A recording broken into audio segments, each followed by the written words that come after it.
as pessoas confundem, cara, demais, às vezes, a questão da liberdade com a questão da democracia, a questão da participação, essas coisas.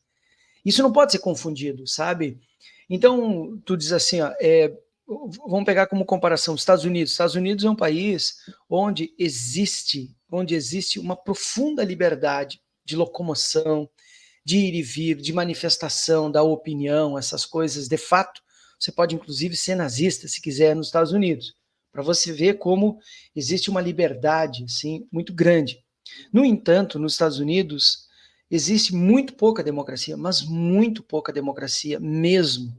Há 200 anos se revezam dois partidos de direita que não permitem que outra expressão política penetre nesse jogo.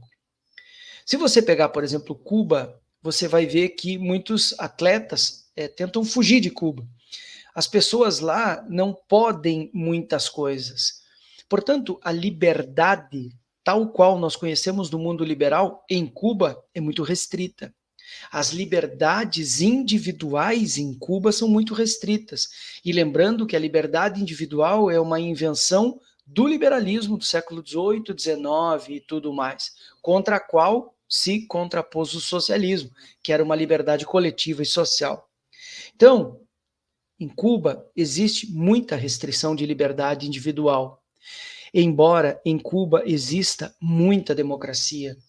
Não existe fome, não existe desemprego, não existe desassistência à saúde. E isso é democracia, isso é poder popular. E a Venezuela se encaixa muito nessa forma de mensuração de liberdade e de democracia. Ela é um meio termo, ela fica no meio do caminho entre as duas coisas. Há muito mais liberdade na Venezuela do que há em Cuba. E há muito mais liberdade na Venezuela do que há nos Estados Unidos, por exemplo.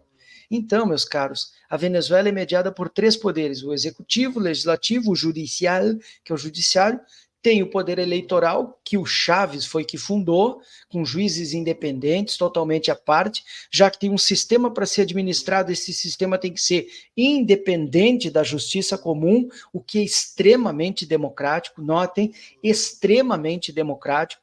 Os Estados Unidos têm um sistema eleitoral completamente inauditável, completamente obscuro e, portanto, em nada democrático.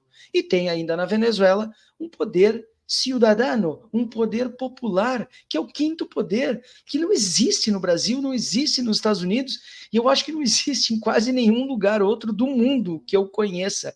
É quase uma perspectiva socialista de exercício de poder popular.